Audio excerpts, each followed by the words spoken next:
പ്രിയമുള്ളവരെ, സമസ്തയിലെ പ്രശ്നങ്ങളുമായി ബന്ധപ്പെട്ട് ഇനിയൊരു അഭിപ്രായം പറയണമെന്ന് വിചാരിച്ചതല്ല.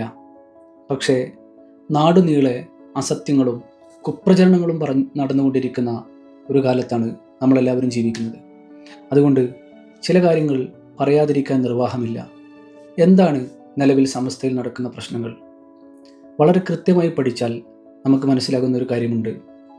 ഇതിൽ ഇപ്പോൾ പ്രശ്നക്കാരായി എപ്പോഴും വിഭാഗീയത പ്രസംഗിച്ചു കൊണ്ടേയിരിക്കുന്ന ചില എണ്ണപ്പെട്ട ആളുകളുണ്ട്. ആ എണ്ണപ്പെട്ട ആളുകളുടെ ഈഗോയാണ് ഒന്നുകിൽ സമസ്തയുടെ പ്രശ്നം. ഞാനത് മനസ്സിലാക്കുന്നത് ചില ഉദാഹരണങ്ങൾ പറയാം. ജാമിയയുടെ സമ്മേളനത്തിൽ ഇതിൽപ്പെട്ട ചിലർ പ്രസംഗിച്ച കാലത്തോളം, വർഷാവർഷം അവർ പ്രസംഗിച്ച കാലത്തോളം ജാമിയയിൽ ബാങ്കുമായി ബന്ധപ്പെട്ട ആളുകൾക്ക് ജോലി ചെയ്യുന്നതിന് തടസ്സമുണ്ടായിരുന്നില്ല. അത് സുന്നത്ത് ജമാഅത്തിന് എതിരായി ഇവർ പ്രചരിപ്പിച്ചിരുന്നില്ല. അതുപോലെ തന്നെ വാഫി സംവിധാനവുമായി ഇവർ അടുത്തിടപഴകുകയും അവിടെ പ്രസംഗിക്കുകയും അവിടെ ഇവർക്ക് വേദികളൊക്കെ ലഭിച്ചിരുന്നൊരു കാലത്ത് ഇവർ വാഫി സംവിധാനത്തെ വാനോളം പുകഴ്ത്തിക്കൊണ്ടിരുന്നു. അതുപോലെ തന്നെയാണ് ഹുദവി സംവിധാനത്തെയും. ഇപ്പോൾ അവിടെ ഇവർക്ക് ഇടമില്ലാതായിരിക്കുന്നു. അന്ന് മുതൽ അവിടെ പ്രശ്നങ്ങൾ തുടങ്ങിയിരിക്കുന്നു. ഒന്നുകിൽ ആ പറയുന്ന ഈഗോയാണ് ഇവരുടെ യഥാർത്ഥ പ്രശ്നം.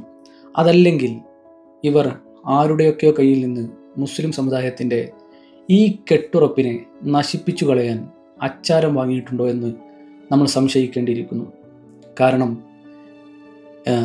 ഇസ്ലാമിലില്ലാത്ത നിയമങ്ങളും ഇസ്ലാമിലില്ലാത്ത സ്വർഗത്തിൻ്റെ അവകാശങ്ങളെയൊക്കെ സൃഷ്ടിച്ചെടുക്കുന്ന പുതിയ കാലത്ത് ദീൻ പറയുന്ന മുഫ്തിമാർ ഇവർക്കനുസരിച്ച് പോസ്റ്റുകൾ ഇടുകയും പ്രചരണം നടത്തുകയും ചെയ്യുമ്പോൾ അവരിൽ നിന്ന് അച്ചാരം വാങ്ങിയിട്ടാണോ ഇവർ പ്രവർത്തിക്കുന്നത് എന്ന് നമ്മൾ സംശയിച്ചു പോകും. ഈ രണ്ട് കാര്യങ്ങളാണ്.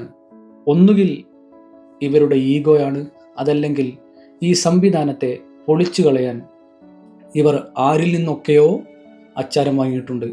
ഇത് വാഫിയിൽ തുടങ്ങി ഇപ്പോൾ ജാമിയയിലെത്തി നിൽക്കുന്നു.